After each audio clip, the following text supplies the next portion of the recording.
Oi pessoal, tô de volta. Agora a gente vai tratar um pouco mais dessa questão geopolítica para vocês. Vamos hoje começar com uma aula que deveria ter ido na terça-feira, mas acabou não indo e hoje eu vou dar as duas juntas. Então hoje a gente vai ter sobre os conflitos armados no mundo e geografia das indústrias, tá bom? Então, vamos lá, vamos começar a falar sobre conflitos armados, né? Sobre terrorismo, as guerras étnicas nacionalistas, separatistas, né? Eu escolhi algumas pra gente falar um pouco mais, mas não são só essas, tá bom? Tem bastante acontecendo aí e vale a pena vocês darem uma olhada. Tá bom?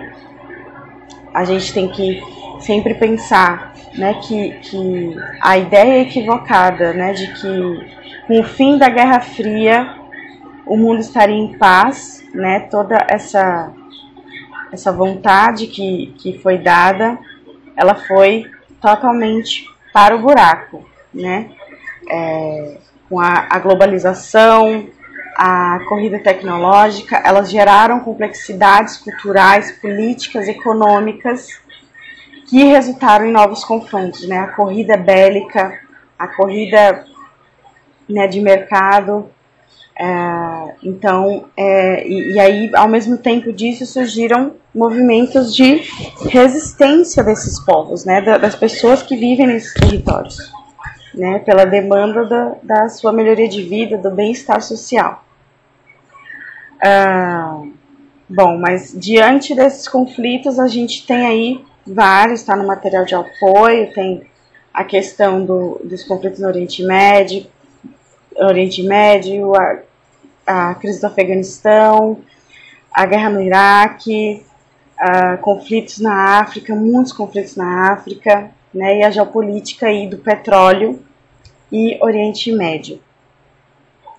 Mas vamos aqui tratar de alguns que eu escolhi, que eu acho que é um pouco mais relevante.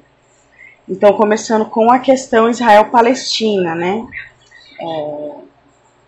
Então, para compreender a questão palestina, né, tem que voltar muito atrás na história, né?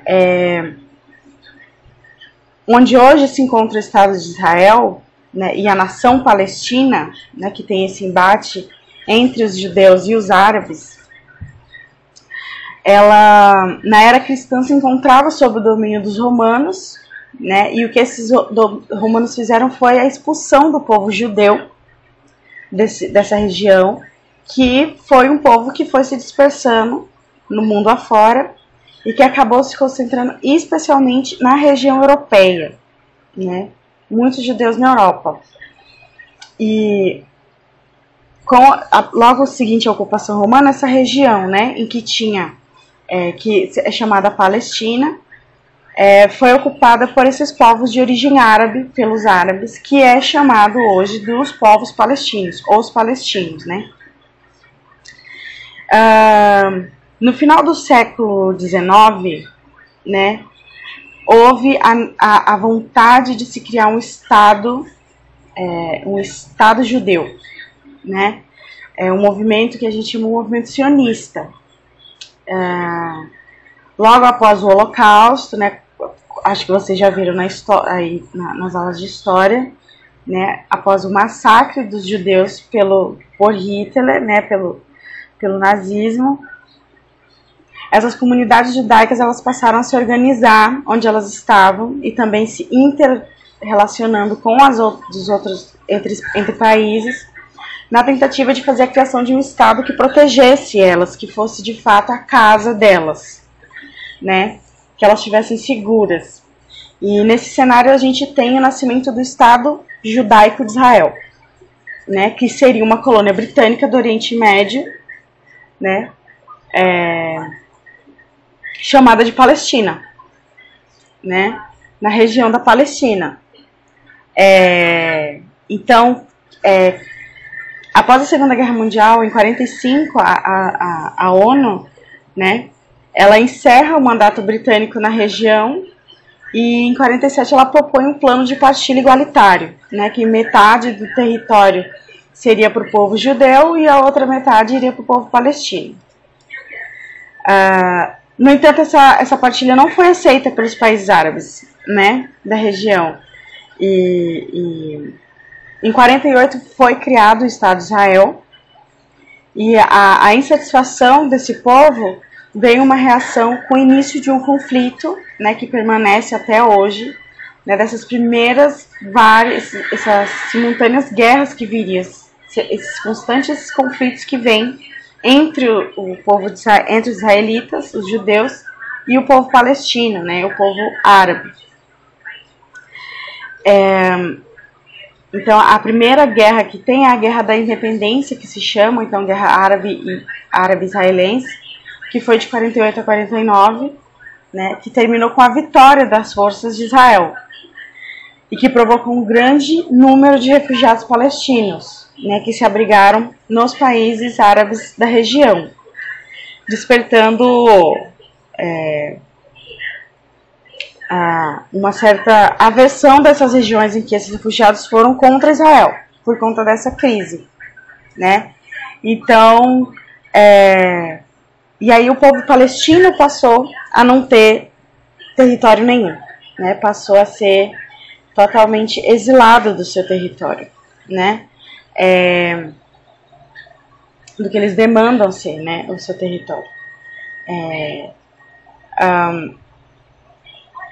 É complexo porque tanto o povo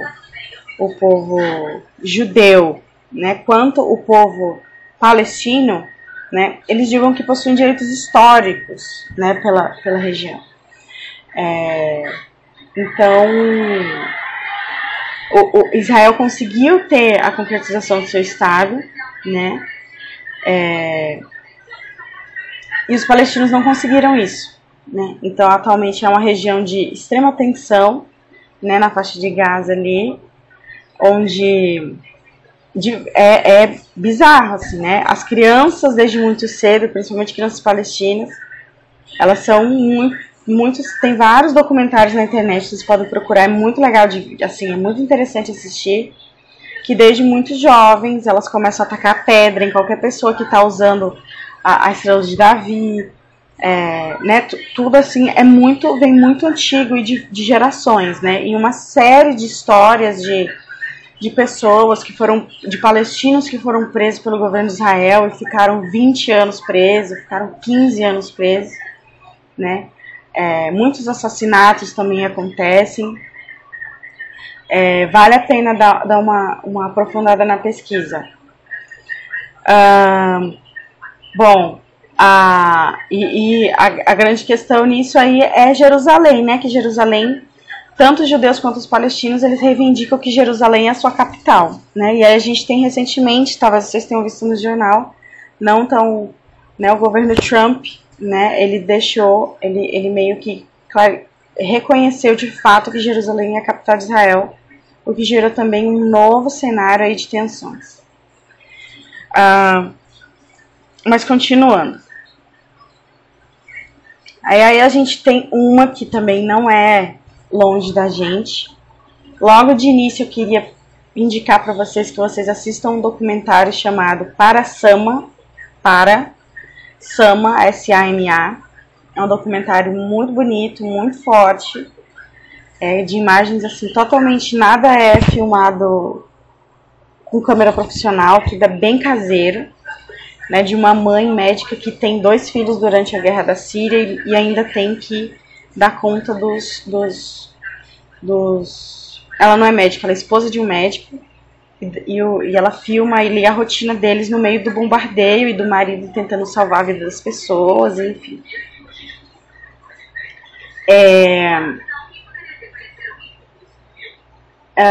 Bom, quanto à guerra da Síria, né, e o Estado Islâmico e a crise dos refugiados, em 2010, né, um vendedor de frutas da Tunísia, ele tacou fogo em si mesmo, tem fotos na internet, para quem tem estômago para ver, uma forma de protestar contra a extorsão que era feita pela polícia, né, tunisiana ali. E aí iniciou um movimento chamado Primavera Árabe, né? A Primavera Árabe, ela foi essa série de revoltas e manifestações populares, né, que sacudiu o norte da África, ali Marrocos, né, Oriente Médio, Líbia, Iêmen, e atingiu a queda do mandatorismo ali naquelas regiões, né, Egito,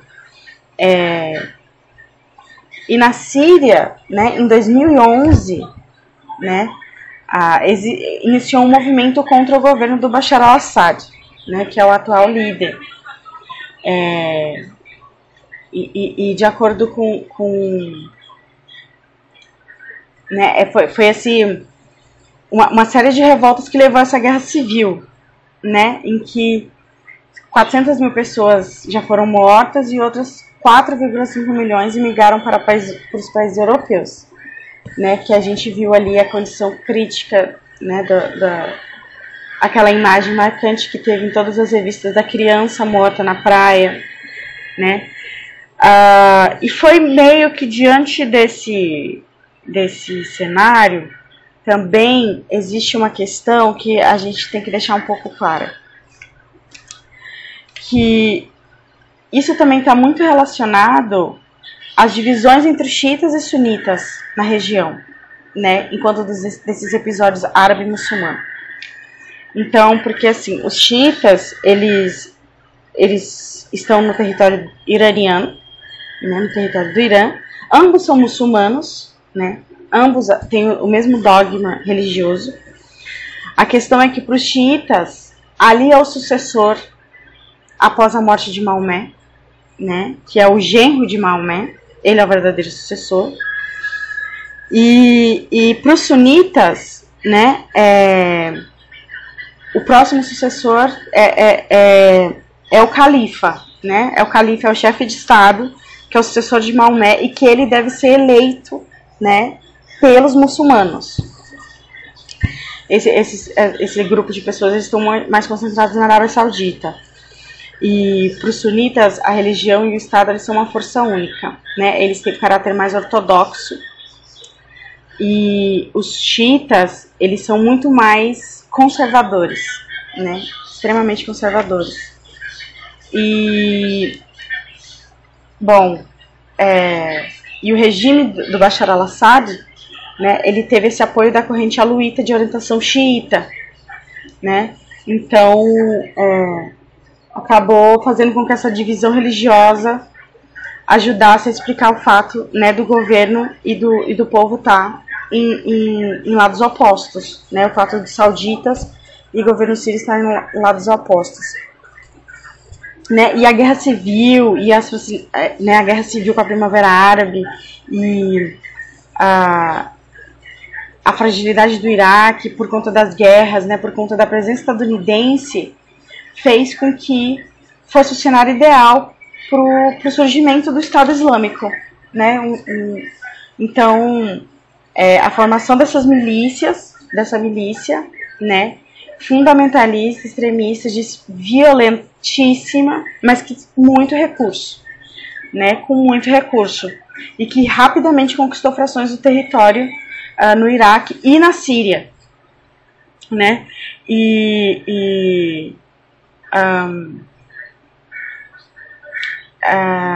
Vou passar aqui logo, porque eu ainda tenho que dar outra coisa para vocês. Bom, e as pessoas vítimas dessa violência, né, muitas delas migraram para a Europa ou para outros lugares, e muitas foram ali por dentro do próprio território pedir abrigo, né? É só a partir de 2015 que o Estado Islâmico ele começa a perder espaço, né? Ele começa a perder território, principalmente no Iraque, por conta do apoio dos Estados Unidos com os bombardeios, né? E também com o avanço das tropas sírias, com o apoio da Rússia. E na fronteira ao norte, né, principalmente ali na Turquia, perdeu muito território pelos ataques dos grupos curdos, né? Nesse em específico também existe, eu não lembro o nome agora do documentário, mas procure na internet que vocês vão achar, as grandes figuras curdas, né, que tomaram o território, né, do Estado Islâmico, foram mulheres curdas, né? Algumas pessoas falam que elas são as grandes heroínas do século XXI. São meninas fortemente armadas, muito bem treinadas, e que foram ali para a linha de frente para combater o Estado Islâmico.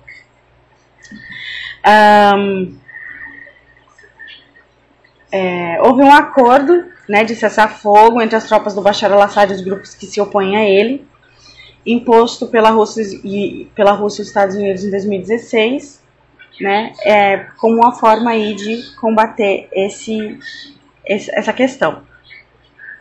Um outro conflito que a gente vê bastante é a tensão nuclear norte-coreana. A gente sabe que a Coreia do Norte é extremamente fechada, né? Vive numa situação política e econômica muito fechada, né? E então vive nessa constante tensão de que, né, aqueles grandes desfiles que fazem na Coreia do Norte, que passam na TV, das pessoas ali desfilando e exibindo seus grandes mísseis, né, muitos territórios de teste de mísseis, né, e o Trump, ele sempre, né, o grande inimigo da Coreia do Norte é os Estados Unidos, e o Donald Trump sempre faz discursos muito duros e afirma, né, que a Coreia ela tem que ser impedida de ser capaz de atingir qualquer porção continental dos Estados Unidos, né. É um país que tem um poder nuclear extremamente forte, né?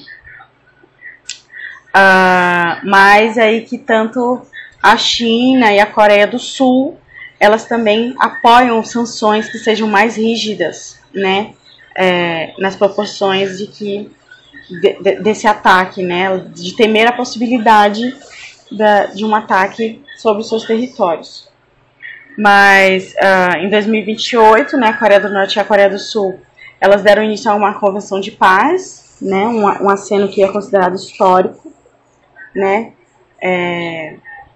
em que os norte-coreanos destruíram, né, algumas de suas áreas de teste nuclear, no que parece ser aí uma situação de tentativa de equilíbrio da situação. Por fim, muito brevemente, a questão do País Basco, né, da Catalunha, separatismo na Espanha.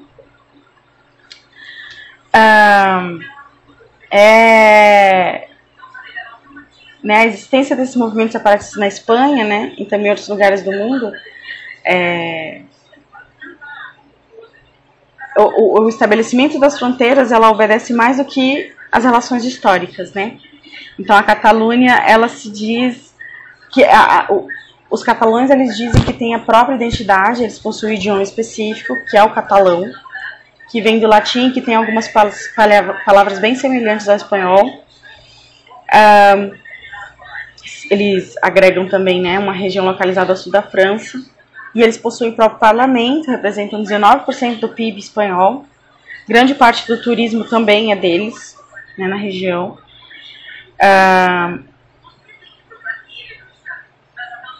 Então, é um país que, historicamente, ele começou a se diferenciar do resto da Espanha, assim como o País Basco, por conta econômica mesmo, né? Ele tornou um os primeiros países da Europa a seguir o processo inglês, né, de industrialização. Então, uma região pioneira na primeira e na segunda revolução industrial, né? E constituiu cidades extremamente desenvolvidas, né, com destaque para a capital de Barcelona. E atualmente a Catalunha, ela tem uma economia muito semelhante à de Portugal, né, onde ela abriga muitas empresas e um dos principais centros comerciais e turísticos da Espanha. Apesar de toda a tensão, das constantes pressões pela independência, é um movimento pacífico, né, um movimento do grupo dos bascos e dos catalães. É um movimento político muito bem organizado, né, constantemente em protestos, constantemente em ações bem práticas, assim. E eles têm meio que uma briga interna, porque existem catalães que não querem a independência da Catalunha, né, que dizem que precisam do apoio espanhol. E aí isso é uma briga mais interna, né? E como a gente vinha falando, né, a questão desse desenvolvimento industrial é o que historicamente guia, né, o desenvolvimento desses territórios, essas relações político-econômicas desse território, né? Porque a atividade industrial, né, ela é a base do desenvolvimento econômico, né? Desde o século XVII. Então, assim, é o berço do assalariado, né? É o berço da classe trabalhadora, né? Do povo que vende a sua força de trabalho. Né? Então, é a transformação, né, ali a transformação da natureza, a transformação do meio, ao mesmo tempo que a transformação do próprio ser humano, né, por meio ali semeado, ali mediado pelo trabalho, né? Então você tem ali no início, né, disso tudo, na Idade Média ali o artesanato enquanto essa atividade industrial, né, não era em grande proporção, mas ainda assim uma produção independente, comercial, né, e que o trabalhador ele casa, né, ele possui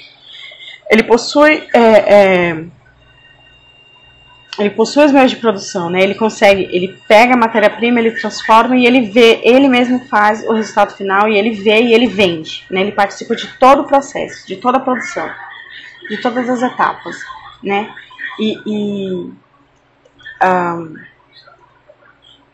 Né? No entanto, a Revolução Industrial ela vem, né, ali na segunda metade do século XVII, né, e vem com essa substituição dessas ferramentas, né, mais arcaicas, que a gente chama, pelas máquinas, né? Então, a energia humana, ela ainda é necessária, né? O trabalho humano, isso é uma coisa que o capitalismo nunca vai poder falar, que, tipo, paramos, apesar de todo o desenvolvimento da robótica, das tecnologias, dos robôs e blá blá blá, pererê, o vender o trabalho, né, o vender a sua força de trabalho é ponto fundamental para a sustentação do capital. A exploração do trabalhador é o ponto fundamental. Então, o modo de produção ele muda porque ele sai de casa, né, ele vai para a indústria, né, uma evolução tecnológica, uma evolução de demanda, passa a ser em grande escala, né,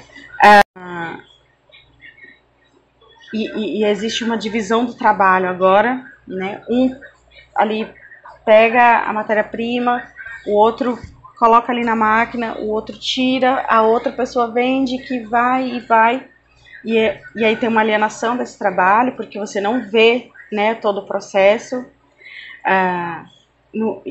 mas essa necessidade de produzir em larga escala. Então você tem esse processo de aperfeiçoamento do trabalhador, né, nessa tentativa inalcançável, né, de conseguir vender tudo que tem para conseguir o maior lucro possível, sempre pagando muito pouco pelo trabalho, né, pela mão de obra. E aí houve um momento de aperfeiçoamento, né, da máquina a vapor, e aí depois sai da máquina a vapor e vai para o hidráulico, para o tear hidráulico, ali por volta do século XIX, né? E aí o carvão se expressou mais no setor automobilístico, né? E aí existem ciclos, né, desse processo, dessa era industrial, né? O primeiro ciclo ali se restringe principalmente aos ao Reino Unido, né, região da Inglaterra, né? O segundo ciclo ele é mais caracterizado pelo grande salto da siderurgia, né, o uso do aço, e aí você tem um espalhamento dessa atividade por toda a Europa, né, e fora dali ela vai para os Estados Unidos e Japão, né? No terceiro ciclo você tem aí o reinado do petróleo, né? Que fez com que fosse o grande ápice da globalização do capital ali, né? O espalhamento pelos diferentes espaços geográficos. E aí você tem o nascimento dessa indústria moderna, né? Que ela nasce dessa conjunção na Europa Ocidental do racionalismo moderno, né? E do desenvolvimento do pensamento científico, né? E o desenvolvimento do pensamento científico, ele leva à descoberta de novas técnicas. Então, tudo isso agregado, né, junto com as condições financeiras próprias, a aplicação de acordo com o interesse do mercado, ele leva às descobertas dessas novas formas de produção, dessas novas formas de relação econômica, né? Porque o desenvolver da indústria, ele exige regiões apropriadas, né? Existe um estudo territorial que tem que ser feito, um estudo social, econômico, histórico de uma região para que uma empresa seja, né, para que uma indústria seja implantada em determinado local, né? Isso é uma coisa que a gente chama, né, de distribuição e organização da distribuição dessas indústrias, né? A gente vai ver mais para frente. Então, essa necessidade, né, da infraestrutura, né? Uma infraestrutura é necessária para que se tenha a manutenção dessa atividade industrial, para que ela continue sendo lucrativa, né? Sempre o lucro é importante. E existe uma organização dessa produção, né? Dentro do seu caráter histórico. Então a gente tem o Taylorismo, Fordismo e Toyotismo, né? O Taylorismo é no século XX, pelo engenheiro Frederick Taylor, né? Em que ele observou, a ideia inicial dele é o fim de qualquer tempo perdido, é o fim de qualquer desperdício de tempo, né? Então ele cronometra cada movimento do operário na execução de certo trabalho, né? E quem define esse tempo não é o trabalhador, é o engenheiro ali de produção, né? Enquanto o trabalhador está ali no chão da fábrica fazendo os movimentos repetitivos. No Taylorismo, né, o trabalhador ele é monitorado segundo o seu tempo de produção, e cada trabalhador ele tem que cumprir sua tarefa no menor tempo possível, né? Sendo premiados aqueles que se sobressaem. Isso também cria até uma questão interna entre os trabalhadores, né? E aí esse proletariado ele tem que se desdobrar para cumprir com esse tempo, né? O Taylor, na cabeça dele, os trabalhadores eles imitavam máquinas, né? Que eram incompetentes por não terem instruções adequadas, né? E que poderiam ser programados de qualquer forma que os engenheiros lá no escritório acima e o pessoal do chão de fábrica fossem obedecer, né? Quando mandados pelos gerentes, pelos chefes, né? E quem seguiu essa teoria foi o Henry Ford, né, dono da indústria automobilística, um pioneiro também, que ele desenvolve a linha de montagem, né, quando a gente vê ali que vem vindo e você vai montando de acordo com para gerar uma grande produção para ser consumida em massa, né? Essa é a ideia principal, né? Porque a motorização ela marca o século XX, né, simbólica e materialmente.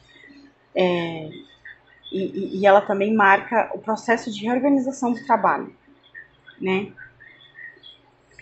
E essa intensificação do ritmo do trabalho, por conta dessa especialização do trabalhador, em que ele fica ali fazendo muito tempo uma coisa só, né? Essa individualização das tarefas na linha de montagem, né, mecanizadas. Então, ele consegue um alto aumento da produtividade, porque você tem muita gente fazendo várias coisas ao mesmo tempo, produzindo ao mesmo tempo ali num ritmo, né? E você abaixa o custo de produção. Então, essa é a principal característica, né? E aí, por fim, a gente tem o Toyotismo. O Toyotismo é um sistema japonês, né? Que é um sistema que ele tenta se moldar de acordo com as constantes mudanças do mercado, né? Então, não é mais essa produção em massa, né? É mais uma estruturação de um processo sistemático de identificação e eliminação de perdas. Então, você não tem mais essa produção em massa, você produz de acordo com a demanda, né?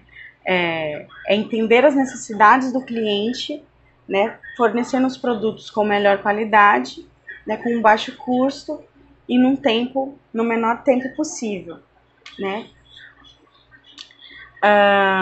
E aí a gente tem esses tipos de indústrias, né? A gente tem indústria de bem de produção, que são aquelas responsáveis por transformar grande quantidade de matéria-prima, né? Ou de energia, e as indústrias de bem de capital, que são aquelas que é para equipar a indústria, seja leve ou pesada, enfim, né?